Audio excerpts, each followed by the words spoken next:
There are no fundamentally decent Trump supporters. None. Not a single one. That's not to say that Trump supporters are incapable of decency. They certainly are capable, and they demonstrate it regularly, but only to certain people under certain circumstances. They don't demonstrate fundamental decency. They demonstrate conditional decency, which is not the same thing. One of the earliest examples of conditional decency that I can recall dates back to the 80s and early 90s, maybe beyond that, but I graduated high school and cut people who felt this way out of my social circle, so if it still continues, I don't know. I would certainly hope not. But in the 80s, HIV and AIDS exploded onto the scene, and it wasn't well understood in the early going, and there was a lot of misinformation, and there was a lot of judgment involved. I don't think any demonstration of this is colder or harsher than the reaction that people would give to those who died of it. A person referred to someone they knew who had died, a friend, a family member, whoever, and say that they died of AIDS. And the fundamentally decent reaction when somebody has passed away is to offer condolences for the person's loss. I mean, that's basic etiquette, the least that you do in that situation. But when it came to AIDS, some people wouldn't do that. Instead, they would first ask, how did they get it? Because the Red Cross in the early days of this didn't know how to, or even that they had to screen for HIV. And a number of people got it through blood transfusions. And people would ask this question first to determine if the victim qualified for basic sympathy. Like, if they got it from a blood transfusion, that's a tragedy, but if they got it through sexual activity, they were immoral monsters who got what they deserved. These people set a condition, and the person had to satisfy that condition before basic sympathy and condolences would be offered. These people would look at someone whose child had died, and they would not even say sorry for your loss until they were satisfied that the situation met their standards of worthiness for those basic sympathies. That's conditional decency, and it is appalling. And frankly, we see it all the time from Trump and his supporters. The list of offenses and indecency and brazen hypocrisy is so long and updated so frequently that new offenses barely even register anymore, even if they'd be disqualifying for just about anyone else. Careers would end for far less than this. And it all comes down to the conditions overlaid on the situation. A person shoots someone who's running away, plants a gun on them, and calls it self-defense, and it's caught on video. Everyone would agree that person's a criminal. But when the shooter is a police officer and the victim is black, people line up to defend the shooter. Mocking the disabled is unacceptable, but when Trump does it on a campaign stop, it's okay. And incidentally, the best and most valid defense of this I've ever seen came from somebody I know who's a Trump supporter, who provided video showing that Trump mocks non-disabled people the same way. Like, okay, but don't you see that doesn't really make it any better? Seriously? Taking children as young as 6 away from their parents and locking them in cages and subjecting them to physical and sometimes sexual abuse and making them defend themselves in official legal proceedings is clearly cruel and absurd. But when ICE does it, well, the kid was born on the wrong side of an arbitrary line, and if he wanted to stay with his family or not be assaulted, he shouldn't have tried coming to America. It's rule of law unless Republicans violate it. It's no Supreme Court justice nominations in the last year of a president's term until the president is Republican, and on and on and on and on. No matter how immoral or depraved or illegal or hypocritical the action, there will always be some people who argue it's okay when Trump and his allies do it, because there's always an excuse, no matter how absurd, to make it okay. Some condition they can overlay on it to make it seem like a different enough situation that it's acceptable in one situation but not the other. And frankly, this is nothing new. There's always been an us and a them, and there's always been the belief that what's right for us is wrong for them, and that we can do it, but they had better not because it's not allowed. Unequal rules for equal people is a story as old as time itself. There's always been bigotry, always been racism, always been hatred of one group for no good reason, always been abuse of power to keep one group in charge over the others. But at least in America, it's never seemed so brazen and so open and so unapologetic and so universal as it is now.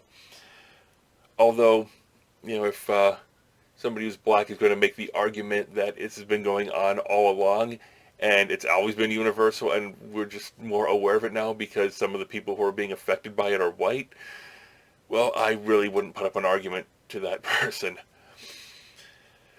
But at this point, there's barely any veneer of reason or decency, barely even any effort to maintain that veneer. It's simply the way things are, and there's practically an open declaration of try and stop us.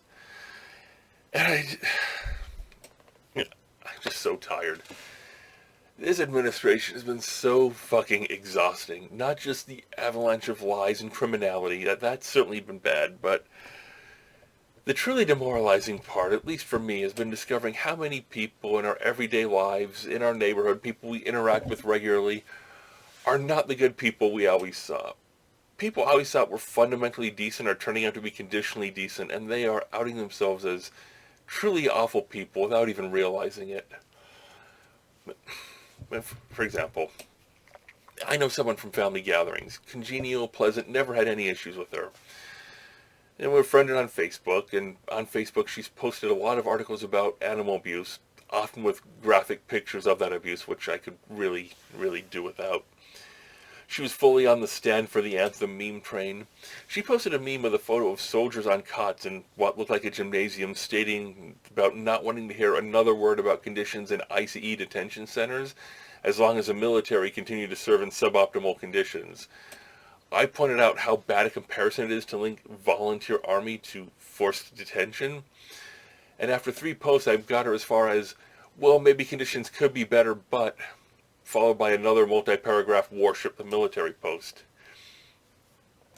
Earlier this year, there was the news story about a woman with an unleashed dog in Central Park who called 911 on a black man who asked her to leash the dog, and she claimed to 911 that he was threatening her life. The article the person posted about this focused entirely on her rough handling of the dog in the video, outraged that the woman could possibly treat a dog that way. The article only mentioned the black man in passing, with not one word about how she treated him.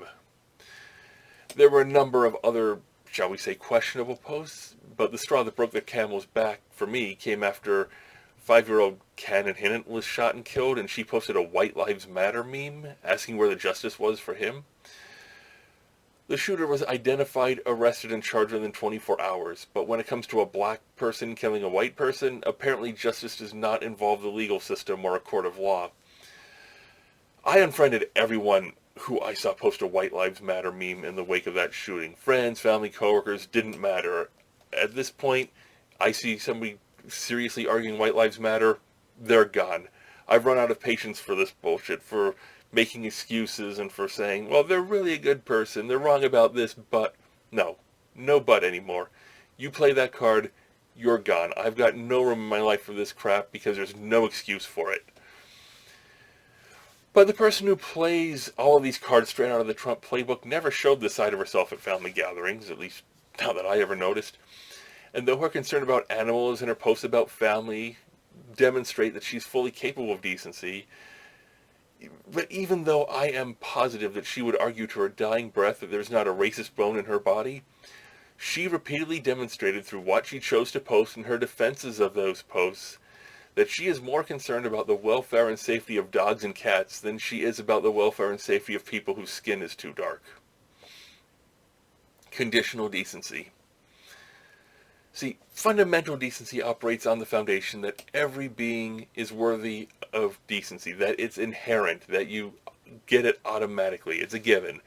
People deserve the ability to live, they deserve respect, they deserve freedom, and so on. Conditional decency operates on the foundation that these things must be earned. You don't get them automatically. There's some qualification that must be met, something that has to be confirmed. People actually have a litmus test that they apply to determine if a person is worthy of basic humanity. A litmus test such as, how do they get the HIV? Pass the test, get treated well. Fail the test, all bets are off. Horrifically, we currently live in a nation where the 2 main tests that people seem to apply to others are, do you support Trump unconditionally, and are you white enough? Just about every bit of garbage that has been thrown at us by this administration and the people who support it can be traced back to one of those 2 questions. And if you answer wrong, well, Your rights, your freedom, your basic right to exist are all off if you don't pass their little test. You're not us, you're them. You're the other. You don't count. Basic compassion, fundamental decency, even your right to live. These people can look at you and turn that off like a light switch. And they are everywhere. Every person who puts a Trump banner in their yard or in their trees or on the telephone poles in front of their house or hanging on the side of their house or, in surprisingly many cases, all of the above and more. Every one of them is a conditional decency person. Every one of them looks at a president who's massively in debt to Russia and who's serving their interests in office, who mocks women and disabled and the military, among many, many others, who does nothing about a Russian bounty program against the American military, who's openly lied about COVID-19 as nearly 250,000 Americans so far have died from it, who funneled money from a charity for child cancer victims into his own pockets, who openly courts fascist regimes and attacks our longtime allies, and they are still okay with him. His sexism, his racism, his incompetence, his criminality, every one of them sides with all of it. Every one of them defends all of it. Every one of them supports all of it. They'll pay lip service to not, but overall, they're quite all right with it. Every Trump banner in a front yard is a sign that shows that none of this is a deal breaker to the person who put it up. I go through my neighborhood and I see all the Trump banners and signs that say things like "Keep America Great" and "Build the Wall" and "America First." A lot of white racist dog whistles. And I realize that every damn one of those people would turn on me or other neighbors in a heartbeat if they were told to, and they'd see nothing wrong with it. And I wonder if this is what it felt like in the early days of 1930s Germany. And I wonder how they can be so blind as to support any of this. Which means one of two things. One, they know Trump's appalling, openly criminal behavior is wrong, but support him anyway because he's their guy. He's one of us. And they make excuses to defend Trump that they would never make to defend Obama or any Democrat who behaved even remotely similar, which is conditional decency. Or two, they think Trump's appalling white supremacist, openly criminal behavior is moral and acceptable, even admirable, which is not decent at all. And there are millions of them, and they are unwavering in their support of him no matter how little adheres to morality or anything that America supposedly stands for, or how much damage it does to the country, or how many people die as a result. And they don't care about it. They don't care about any of us. And how can they not care? Because they are indecent people. Because there are no fundamentally decent Trump supporters.